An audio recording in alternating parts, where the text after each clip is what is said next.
Hello students, welcome to YFCC। आज हम चर्चा करने जा रहे हैं 1892 के भारत परिषद अधिनियम के बारे में।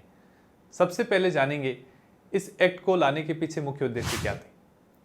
1857 की क्रांति के बाद में लोगों के बीच में शिक्षा का व्यापक प्रचार प्रसार होता है, साथ ही भारतीयों में राष्ट्रीयता की जो भावना है वो भी बढ़ती है। तो उसके पश्चात आने वाले समय में इल्बर्टविल विवाद और 1885 में भारतीय राष्ट्रीय कांग्रेस की स्थापना के साथ ही भारतीयों के मध्य विधायी और शासन प्रशासन के कार्यों में अधिक प्रतिनिधित्व की जो मांग है वो जोर पकड़ने लगती है।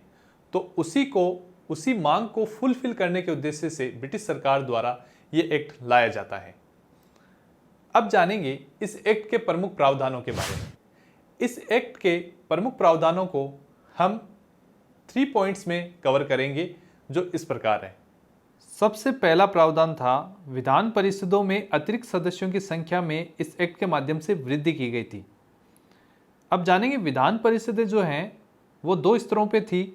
एक थी केंद्रीय विधान परिषद और दूसरी थी प्रांतों में, जिन्हें प्रांतीय विधान परिषदें कहते थे। सबसे पहले जानेंगे केंद्रीय विधान परिषदों के बारे में। केंद्रीय विधान परिषद जो होती थी उसमें कार्यपालिका परिषद के सदस्य होते थे। इसके अलावा अतिरिक्त सदस्यों का इसमें प्रावधान किया गया था। तो इस एक्ट के माध्यम से इन अतिरिक्त सदस्यों को 10 से 16 की लिमिट में रखना होता था, जिसमें मिनिमम 10 और अधिकतम 16 सदस्य रख सकते थे। ये जो अतिरिक्त सदस्य हैं वो भी 2 सदस्यों के रूप में डिवाइड थे। एक थे सरकारी सदस्य, एक थे गैर सरकारी सदस्य। तो इस एक्ट के माध्यम से सरकारी सदस्य हैं उनकी संख्या 6 थी और गैर सरकारी सदस्य हैं उनकी संख्या 10 थी।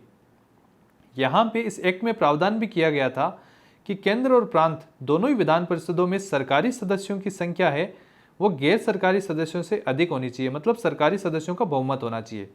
लेकिन प्रथम दृष्टया हम जब देखते हैं तो लगता है कि सरकारी सदस्य 6 और गैर सरकारी सदस्य 10 हैं, तो इसका मतलब गैर सरकारी सदस्यों की संख्या अधिक है।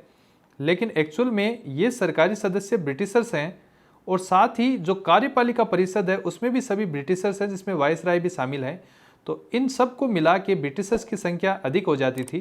तो इस रूप में जो है ब्रिटिशर्स की संख्या अधिक रखने का प्रावधान इस एक्ट के माध्यम से किया गया था। अब हम जानेंगे प्रांतीय विधान परिषदों के बारे में। प्रांतीय विधान परिषदों में भी वही सेम सिचुएशन थी, जिसमें कार्यपालिका के साथ साथ अतिरिक्त सदस्य जो होते थे। जो अतिरिक्त सदस्य यहाँ पर भी सरकारी और गैर सरकारी के रूप में डिवाइड थे। अब यहाँ पे अलग अलग प्रांतों में इन अतिरिक्त सदस्यों की संख्या अलग अलग निर्धारित की गई थी। जैसे कि बम्बई और मद्रास में ये मिनिमम 8 से अधिकतम 20 सदस्यों तक हो सकती थी, और बंगाल में ये 20 अधिकतम संख्या हो सकती थी, और उत्तर पश्चिमी प्रांत में ये 15 सदस्यों तक लिमिटेड की गई थी। अब इस एक्ट का जानेंगे दूसरे प्रावधान के बारे में। इस एक्ट का दूसरा प्रावधान था निर्वाचन पद्धति का आरंभ। इसके रूप में हम जानेंगे जो गैर सरकारी सदस्य होते थे वो केंद्रीय विधान परिषद में भी होते थे और प्रांतीय विधान परिषद में भी होते थे। केंद्रीय विधान परिषद में ये 10 सदस्य होते थे, जिसमें से 5 सदस्यों का निर्वाचन किया जाता था, और ये जो 5 सदस्य हैं उनमें से 4 सदस्य बंगाल, मद्रास, बंबई, उत्तर पश्चिमी प्रांत के प्रांतीय विधान मंडलों के गैर सरकारी सदस्यों द्वारा जो है निर्वाचित ये किए जाते थे, और इनमें से एक जो सदस्य है वह कलकत्ता के वाणिज्य मंडल अर्थात चैम्बर ऑफ कॉमर्स से जो है अप्रत्यक्ष रूप से निर्वाचित किया जाता था। इसी तरह से प्रांत जो हैं उनमें अलग अलग प्रांतों में अलग अलग संख्याएं सदस्यों की होती थी, और जिनका भी निर्वाचन जिला बोर्ड, नगर पालिकाएं, वाणिज्य मंडल और विश्वविद्यालय जो हैं ये मिलकर अप्रत्यक्ष रूप से करते थे। तो इस तरह से इस अधिनियम में केंद्रीय और प्रांतीय विधान परिषदों दोनों में ही गैर सरकारी सदस्यों की नियुक्ति के लिए एक सीमित और अप्रत्यक्ष रूप से चुनाव का प्रावधान किया गया था। हालांकि चुनाव शब्द का इस अधिनियम में प्रयोग नहीं हुआ है, लेकिन फिर भी इसे निश्चित निकायों की सिफारिश पर की जाने वाली नामांकन प्रक्रिया से जाना जाता था। तो इस प्रकार इन सदस्यों को निर्वाचित किया जाता था, लेकिन फिर भी इस एक्ट में या फिर इन सदस्यों को मनोनीत सदस्यों के रूप में ही माना जाता था।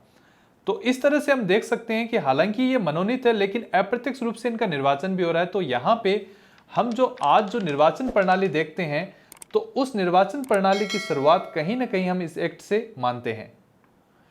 इस एक्ट का तीसरा और महत्वपूर्ण प्रावधान था परिषद के अधिकारों में वृद्धि की गई थी। इस अधिनियम द्वारा भारतीय सदस्यों को बजट पर बहस करने और प्रश्न पूछने का अधिकार भी दे दिया गया था, परंतु उन्हें मतदान करने तथा अनुपूरक प्रश्न मतलब सप्लीमेंट्री क्वेश्चन पूछने का अधिकार नहीं दिया गया था। तो ये था 1892 का भारत परिषद अधिनियम, जिसके बारे में आज हमने चर्चा की। आज का लेक्चर यहीं समाप्त होता है। Thanks a lot, have a nice day.